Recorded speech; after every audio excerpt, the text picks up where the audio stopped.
এই মনসবদারকে বিভিন্ন স্তরে কিন্তু আবার ভাগ করা হতো, ঠিক আছে? যে দেখা যাচ্ছে যে আবুল ফজলের লেখা, আবুল ফজল হচ্ছে আকবরের সমসাময়িক বা আকবরের খুব ভালো একজন বন্ধু। তো আবুল ফজল, এই আবুল ফজলের সমসাময়িক লেখা গ্রন্থ আকবর সম্পর্কে আইনি আকবরী। তো এই গ্রন্থ থেকে কিন্তু আমরা জানতে পারি যে মুঘল যুগে মনসবদারদের 33টা স্তর পাওয়া যায়। এবার যেহেতু আইনি আকবরীর আবুল ফজল, তার মানে বোঝাই যাচ্ছে যে এটা লেখা হয়েছিল কার সময়? মুঘল সম্রাট আকবরের সময় কিন্তু লেখা হয়েছিল, ঠিক আছে? তাহলে আকবরের সময় যে 33খানা স্তর ছিল সেটা কিন্তু আমরা বুঝতে পারছি। গেল। তাহলে মনসবদারদের বিভিন্ন স্তরের মধ্যে কি কতগুলো স্তর ছিল? 33খানা স্তর। যদিও 66 বা আরও অন্যান্য আছে, কিন্তু আইনে আকবরীতে আবুল ফজলের লেখা এখানে কিন্তু 33টা স্তরেরই উল্লেখ আছে। এবার হতে পারে যে পরবর্তী মুঘল সম্রাটরা যখন আসছেন তখন সেই স্তরের পরিমাণটা বেড়েছিল। তো যাই হোক, তো এখানে বলা হচ্ছে যে এই যে 33খানা স্তরের মধ্যে সর্বনিম্ন স্তরে যে মনসব ছিল তার আন্ডারে কতজন সৈন্য ছিল? সেটা হচ্ছে 10 জন। তাহলে যে 33খানা যে স্তর, সবথেকে নিচের যে স্তর, সবথেকে মানে ছোট যে স্তর, সেইখানে ছিল কজন? সেখানে ছিল একজন মনসবের আন্ডারে, মানে একজন মনসবদার, তার আন্ডারে ছিল 10 জন। গেল। আর সর্বোচ্চ যে মনসবদার, যে সর্বোচ্চ মনসবদার, তার আন্ডারে কত ছিল? 12,000 জন। তাহলে সবথেকে ছোট মনসবদার, তার আন্ডারে ছিল 10 জন সৈন্য, আর সবথেকে বড় মনসবদার মানে বেশি সংখ্যায়, তার আন্ডারে ছিল 12,000 সৈন্য। গেল। সেবার এই সৈন্যর মধ্যে পদাতিক এবং অশ্বারোহী দুটোই কিন্তু মেলানো থাকতো।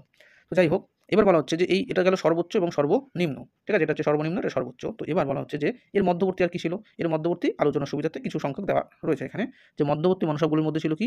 20, 100, 500, 1000, 5000, 7000, ঠিক আছে? এরকম কিন্তু ছিল।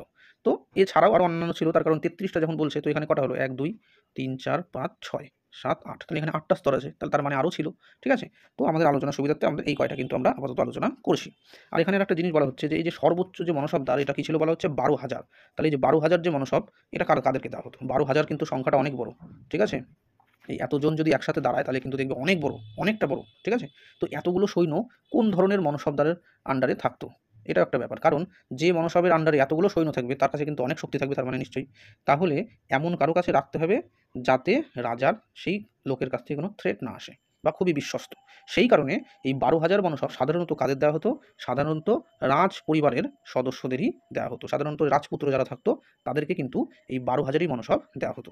আর অন্যান্য বিভিন্ন যে অভিজাতরা ছিল তাদেরকে কী দেওয়া হতো? 7,000ই মনসব দেওয়া হয়েছিল। তো এরকমই 7,000ই মনসবদার যারা ছিলেন তাদের মধ্যে উল্লেখযোগ্য হচ্ছে আকবরের সময়ের মানসিংহ, ভগবান দাস, টোডরমল। এরা কিন্তু 3 জনই কিন্তু ছিলেন রাজপুত, ঠিক আছে? তো আকবরের কিন্তু একটা পলিসি আছে, রাজপুত পলিসি। তো যাই হোক, সেটা নিয়ে পরে অন্যদিন আলোচনা হবে। তাহলে 7,000ই মনসবদারের মধ্যে কারা কারা আছে? মানসিংহ, ভগবান দাস এবং টোডরমল। এরকম কিন্তু ব্যক্তিরা, এরকম অভিজাতরা যারা বিশ্বস্ত সম্রাটের অভিজাত, তাদের কিন্তু এরকম 7,000ই মনসব কিন্তু দেওয়া হতো। আর 12,000ই কাকে দেওয়া হতো? রাজ পরিবারের ব্যক্তিদেরকে বা সদস্যদেরকে। সাধারণত ওই রাজপুত্রদেরকেই দেওয়া হতো 12,000ই মনসবদার।